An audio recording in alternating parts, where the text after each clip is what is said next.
Hello dear students, class 11th business studies का आज का टॉपिक है private public and global enterprises के चैप्टर नंबर 3 के लेकर। ठीक है, तो यहाँ पर हम समझते हैं कि इसका मतलब क्या होता है। Private sector enterprises are those enterprises which are owned, manage and control by individuals और ग्रुप ऑफ इंडिविजुअल्स। कौन मैनेज ओन्ड कंट्रोलिंग किसके हाथ में होती है? या किसी एक के या तो ग्रुप की। एग्जाम्पल देखते हैं, sole proprietorship, partnership, cooperative society, joint Hindu family, joint stock company. इससे पहले के चैप्टर में हम लोग फॉर्म्स ऑफ बिजनेस वाले चैप्टर में डिटेल्ड में इन सब के बारे में हम सब पढ़ चुके हैं। Public sector enterprises are those enterprises which are owned, manage and control by government, either state government और सेंट्रल गवर्नमेंट और बोथ। पब्लिक सेक्टर एंटरप्राइज की मीनिंग की बात कर रहे हैं भाई। गवर्नमेंट कंट्रोलिंग होती है, ऑब्वियस सी बात है।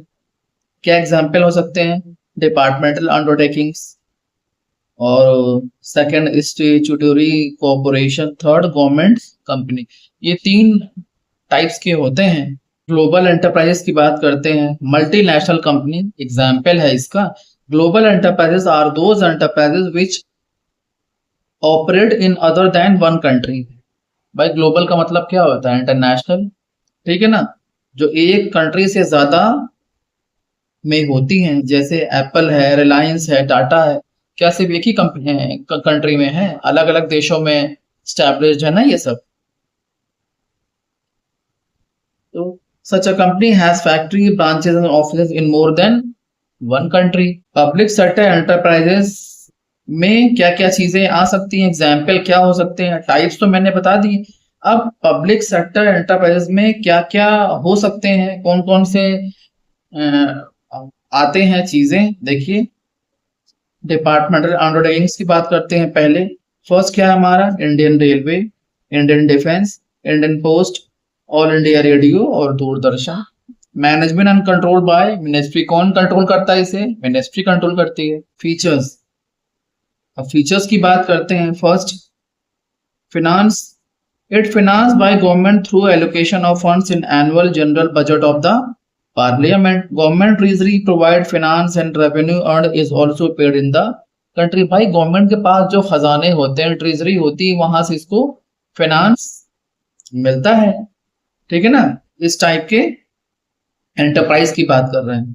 सेकंड देखिए, accounting system organisation is also subject to accounting and audit control as applicable to other government activities. भाई गवर्नमेंट की बाकी जो एक्टिविटीज होती हैं, वही सारी एक्टिविटीज यहाँ पर भी वर्क करती हैं। मैनेजमेंट की बात करते हैं।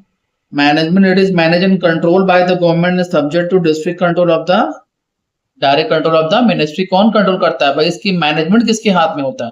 मिनिस्ट्री के हाथ में होता है। मिनिस्ट्री से कंट्रोल करता है। Fourth, appointment of employees. Appointment कैसे होता है एम्प्लॉइज का?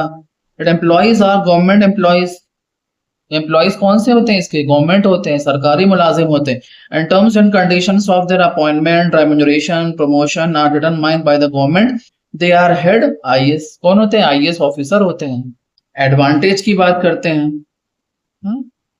पब्लिक वाले एडवांटेज की बात करते हैं। पब्लिक एंटरप्राइजेस था ना, देखिए। फर्स्ट, कंप्लीट गवर्नमेंट कंट्रोल, नाम से ही पूरा शो हो रहा है। It completely control, manage, owned by the government ministry. Second, public accountability. These ensure a high degree of public accountability. भाई किसके लिए होता है? पब्लिक के लिए ही मेन होता है।